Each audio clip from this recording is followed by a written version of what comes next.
오늘의 양식 이 시간은 마가복음 9장 14절부터 29절 말씀을 통해서 믿는 자에게는 모든 것이 가능하다라는 제목으로 말씀을 전하겠습니다.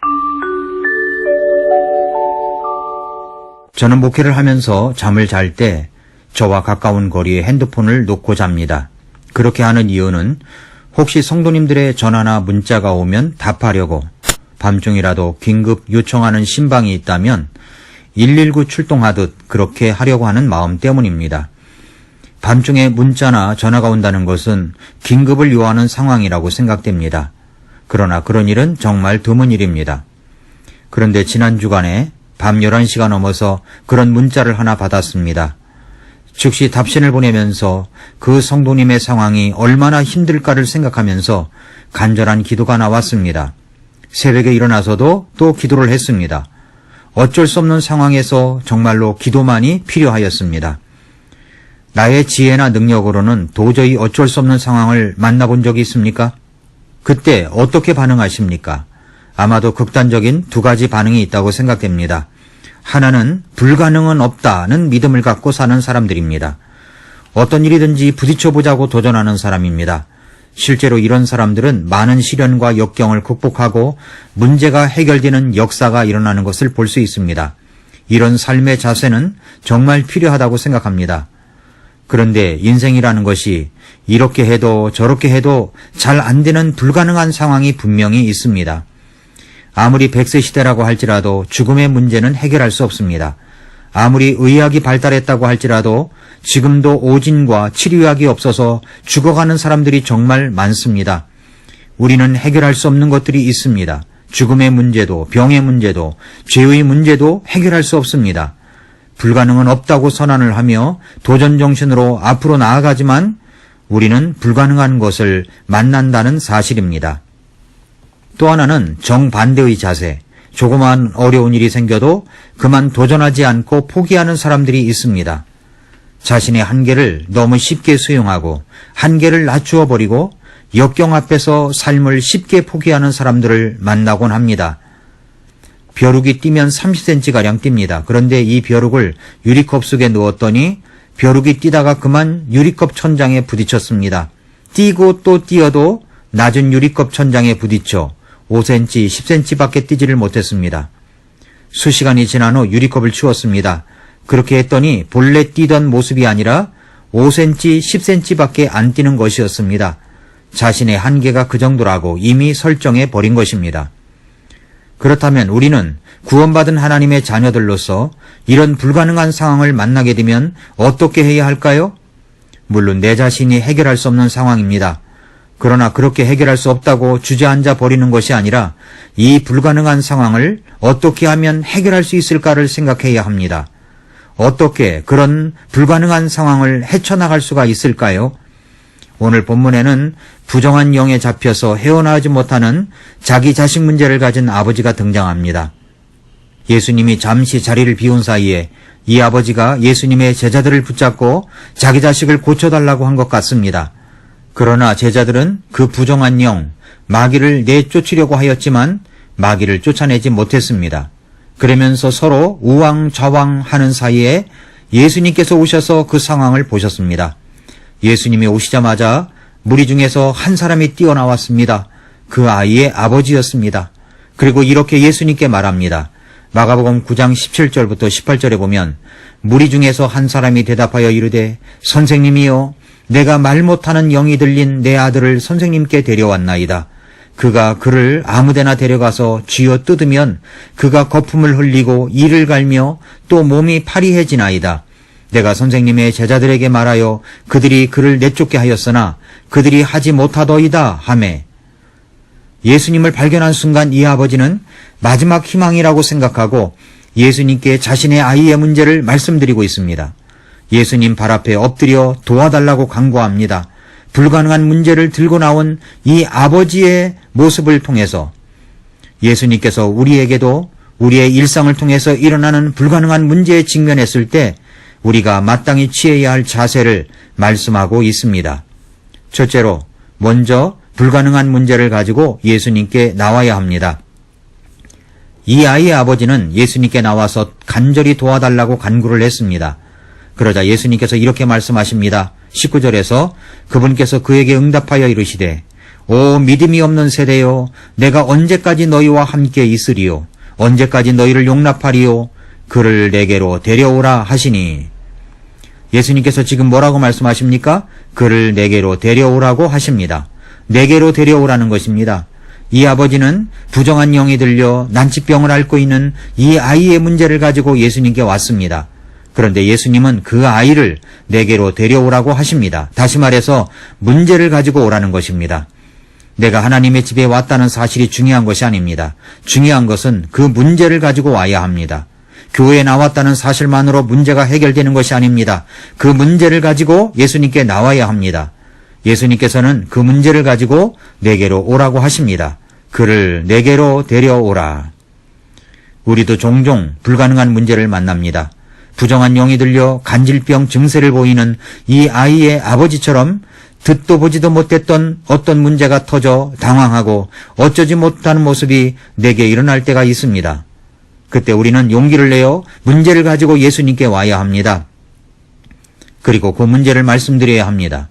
그런데 문제 해결을 간구할 때 종종 영적 지도자의 도움을 기대할 때가 있습니다. 그것은 당연하다고 생각합니다. 저도 기도 부탁을 받습니다. 저는 그분들을 붙들고 그 문제를 붙들고 기도해 드립니다. 성경에서도 병든 문제가 있을 때 교회의 장로인 목사를 초청하여 기도할 것을 말씀하십니다. 그러나 그럴 때마다 조심해야 할 것이 있습니다. 영적 지도자가 목사가 병을 고치는 것이 아닙니다. 목사는 그저 도구에 불과합니다. 우리를 치유하시고 고쳐주시는 분은 바로 예수님이십니다. 하나님이십니다. 제가 손을 얹고 기도를 해서 그 병이 나았다고 하더라도 그것은 제가 한 것이 아닙니다. 바로 하나님께서 하신 역사입니다. 어떤 불가능한 문제, 해결해야만 하는 문제가 있을 때 담임 목사에게, 영적인 지도자나 멘토에게, 목자에게 기도를 부탁하는 것은 잘하는 일입니다. 그렇게 해서 마음을 모아 함께 기도할 때 역사하는 힘이 크기 때문입니다. 그리고 불가능한 문제를 갖고 있는 분의 마음이 온전히 하나님께로 향하고 있다는 증거를 나타내고 있는 것이기 때문입니다. 그러나 그런 와중에서도 영적 지도자는, 목사는 문제를 안고 기도를 부탁하고 찾아온 그 성도님을 불가능을 가능케 하시는 하나님께 인도합니다. 목사는 그 성도님이 진정한 목자여 해결자이신 하나님께 달려가도록 집중하도록 돕는 일을 하는 것입니다. 그러니까 영적 지도자의 책임은 끊임없이 성도님들이 하나님을 바라보도록 말씀을 전하고 기도해주고 권면하는 것입니다. 때로는 격려로, 때로는 책망으로, 때로는 사랑으로 말씀을 통해서 또는 직접적인 권고를 통해서 온전히 하나님을 향하도록 돕는 일이 바로 목사의 할 일입니다. 불가능한 문제가 있습니까? 그렇다면 그 문제를 가지고 예수님께 나아가야 합니다. 둘째로 예수님을 신뢰해야 합니다. 예수님 앞에 가지고 나왔으면 그 예수님께서 해결해 주실 것을 믿어야 합니다. 제자들은 그 문제를 해결해 주지 못했습니다. 왜 그랬을까요? 예수님께서 이렇게 말씀하셨습니다. 19절에서 그분께서 그에게 응답하여 이르시되 오 믿음이 없는 세대여 내가 언제까지 너희와 함께 있으리요 언제까지 너희를 용납하리요 그를 내게로 데려오라 하시니 믿음이 없는 세대라고 책망하십니다. 믿음이 없기 때문입니다. 기적이 일어나지 않는 이유는 예수님께서 이 문제를 해결해 주실 것이라는 간절한 믿음이 없기 때문입니다. 똑같은 사건을 마태복음 17장 17절에서는 이에 예수님께서 응답하여 이르시되 오 믿음이 없고 비뚤어진 세대여 라고 하셨습니다. 믿음이 없고 비뚤어져 있습니다. 그래서 고쳐지는 역사가 안 일어나는 것입니다. 문제를 가지고 예수님께 나왔으면 온전히 그 예수님을 신뢰해야 합니다. 그 예수님이 고쳐주실 것을 믿어야 합니다. 우리의 비뚤어진 마음을 회개하고 온전히 믿으십시오. 예수님이 고쳐주실 것을 믿어야 합니다. 그 예수님을 믿는 것입니다. 오늘날 소위 신유은사 기적을 일으킨다는 사람들의 문제점은 그 고침의 주인공을 자기 자신이라는 것을 드러낸다는 것입니다. 자기가 기도해야 기적이 일어난다고 떠들어댑니다. 그런 사람은 가짜입니다. 속지 말아야 합니다. 문제가 해결되는 기적의 역사는 내 자신의 무력함을 인정하고 예수님을 믿어야 합니다. 예수님은 이 아이를 데리고 온 아이의 아버지에게 물었습니다. 20절 22절 보면 그들이 그를 그분께 데려오매 그를 볼 때 즉시 그 영이 그를 쥐어 뜯음으로 그가 땅에 쓰러져 뒹굴며 거품을 흘리더라. 그분께서 그의 아버지에게 물으시되 이것이 그에게 들어온 지 얼마나 오래되었느냐 하시니 그가 이르되 어릴 때부터이니이다. 그것이 그를 죽이려고 불과 물에 그를 자주 던졌나이다.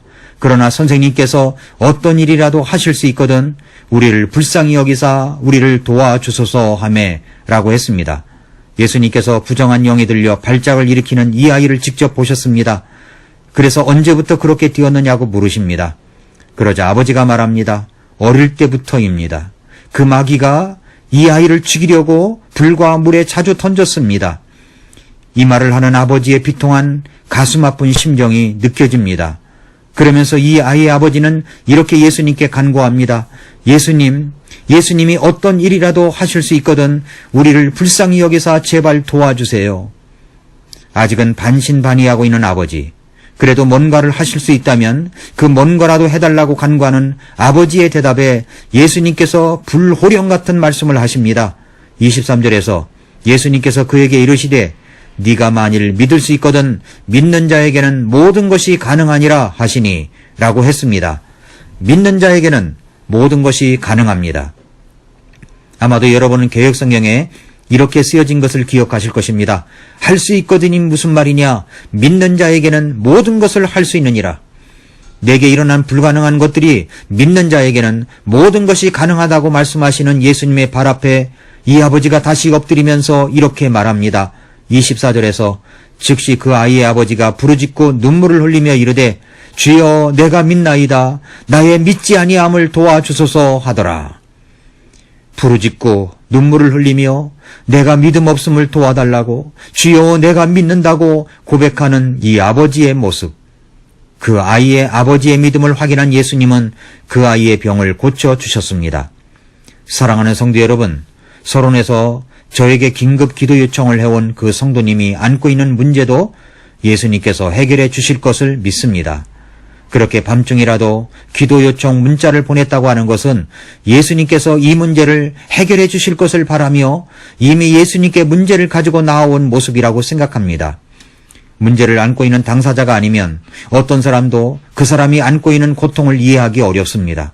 그러나 우리 주님이 아십니다. 성도님 기도하겠습니다. 힘내시기 바랍니다.